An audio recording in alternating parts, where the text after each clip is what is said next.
going to talk a little bit, probably a little bit more technical than what you've seen so far, because I'm a software developer at heart. So I'm going to talk a little bit about how National Cancer Institute is using Datadog to really understand and help our developers in what they're trying to do. So first I'm going to talk a little bit about the National Cancer Institute itself, the part of the Cancer Institute that I work for, CBIT, and then I'm going to go into 3 different cases of how we use Datadog to really help our development and to solve real problems.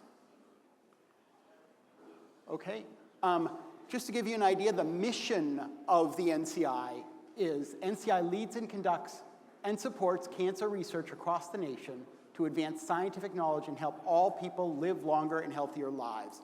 That is the mission of the National Cancer Institute, and everything we do should go back to that mission. There are 2 real parts to the National Cancer Institute. There's the extramural research, and then there's the intramural research. The extramural research is focused on research institutes and universities. We give out grants to those. We give out a lot of grants. I manage the grant system itself for how we give out those grants. And then there's the intramural side where we do some real good research at the National Cancer Institute, up at the Frederick National Lab, and also on the clinical center. Now, for software IT and for applications, I know of at least 400 different projects we have across the National Cancer Institute. So there's a lot of different projects, everything from our enterprise systems like our grants portfolio, all the way down to if a researcher is out there and he says, I have an algorithm and I want to show off my algorithm. Build me a website for that algorithm. Sometimes we work with people like that where they really don't know software development very well, and the maturity really stretches from totally amateur all the way up to full enterprise. And my mission, and let me go into a little bit about who I am. My mission at the National Cancer Institute is to mature the software development environment for all of the software developers across the Institute. I've been here at the NCI now for 18 years. Hard to believe it's been that long. And all that time, I've been at the Center for Bioinformatics and Information Technology, which is CBIT. They're kind of the computer people of the NCI. So one of the big things I am trying to do is to give the developers the tools they need to do good development, to do mature software development. So this is a little bit of an idea of some of the places and some of the things that we're using Datadog for in our system. I'll talk about a few of these. I won't have a chance to talk about all of them, but I'll be able to talk about a few of them. We'll talk a little bit about real user monitoring. We'll talk about some FinOps work that we're doing, and some of the monitoring that we've done to kind of identify issues as they're happening. There's a lot of different accounts we have. And one of the things that we've done recently is we've consolidated our accounts. We've had, at one point we looked over and we had, I think, 5 different licenses across the National Cancer Institute. It's a very diverse, very distributed environment. So we took those licenses, combined them all, and now we have one, parent org, and we actually now have up to 14 different child orgs, each one with their own Datadog kind of working system that they have. I'm going to go into one of the projects, the Connect for Cancer project. Connect for Cancer is a large-scale observational study. We have about, I think it's 80 or 90,000 participants right now, and we're on our way up to 200,000 participants. It's a very unique project. We try to basically get participants before they have cancer, and we try to track them and watch them as they go through the problems of cancer and all the treatments they get, so that we get a good understanding at a kind of holistic level across the field for what it is. So we have a website for that, and we manage one of my teams. Actually, it's not my team, it's a different team, but one of the teams I'm very familiar with manages that site.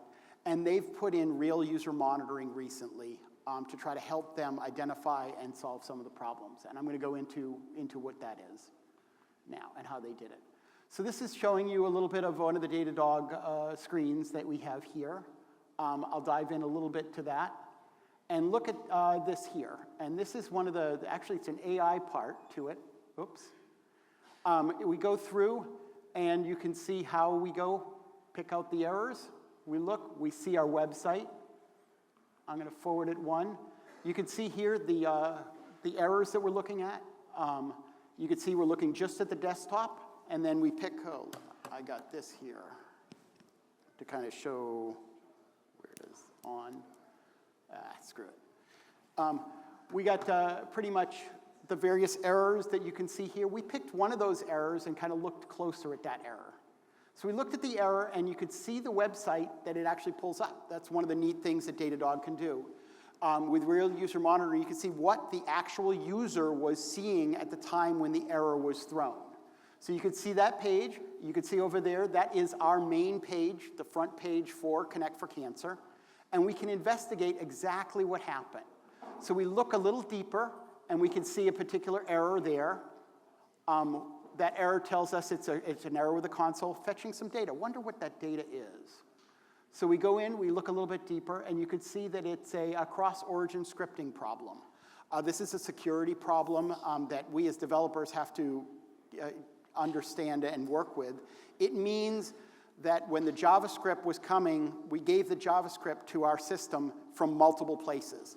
And the browsers really don't like when you do that, because that's one way you can get a security vulnerability.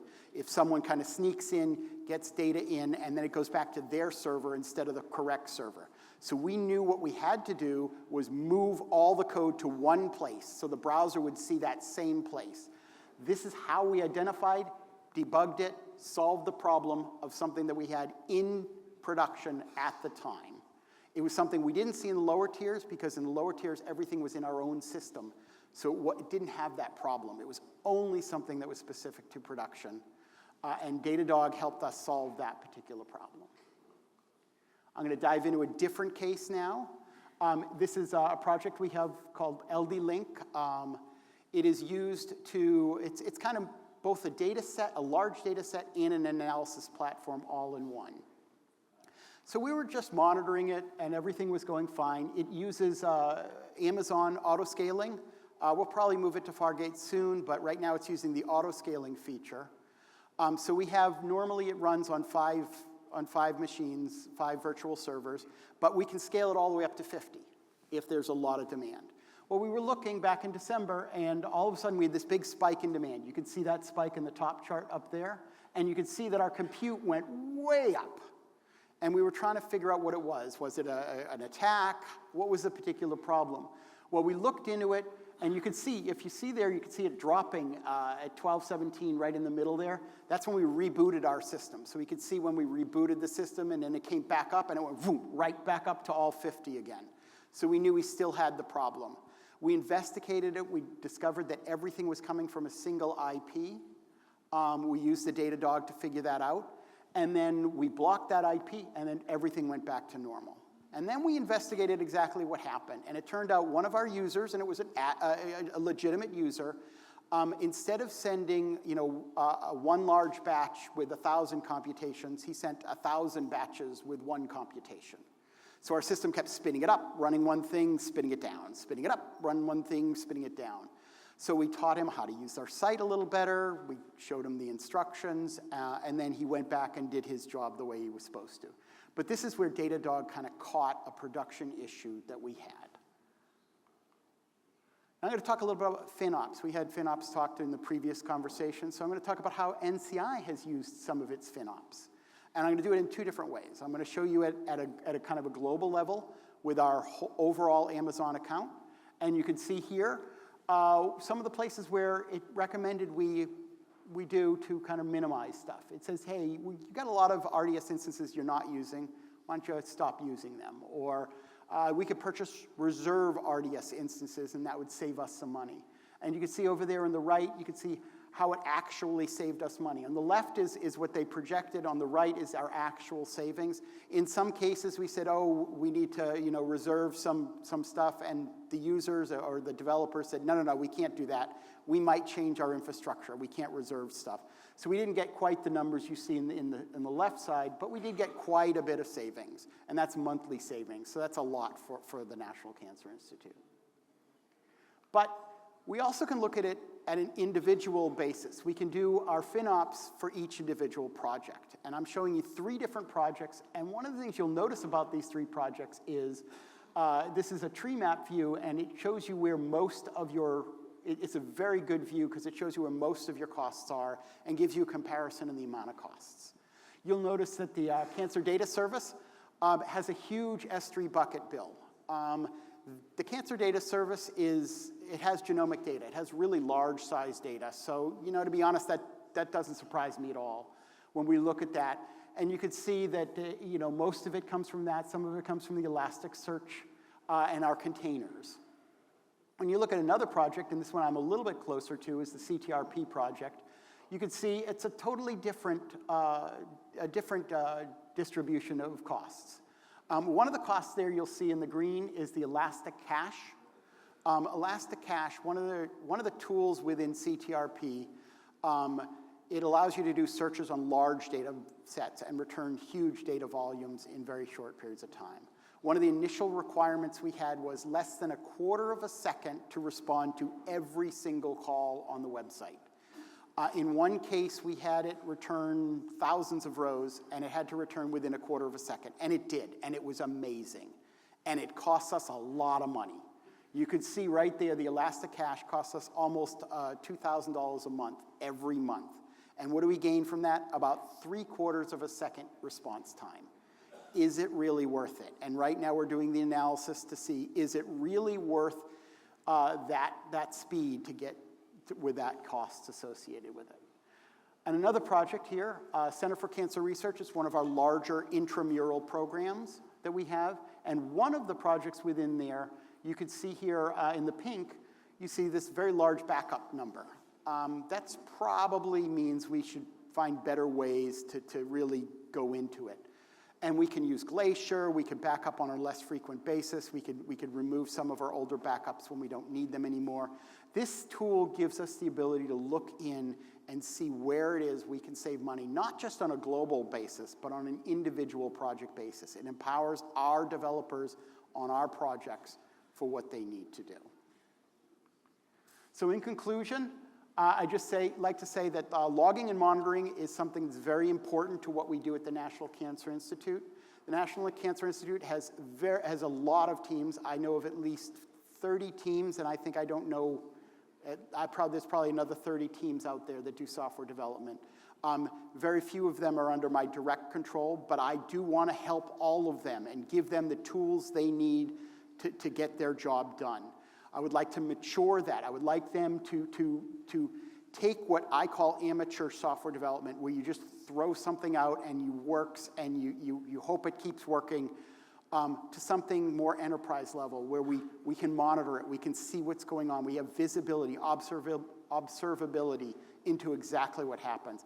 That takes you from amateur software to real enterprise software, and that's what we're trying to do here.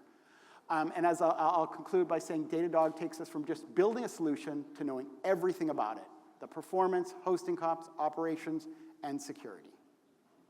Thank you very much.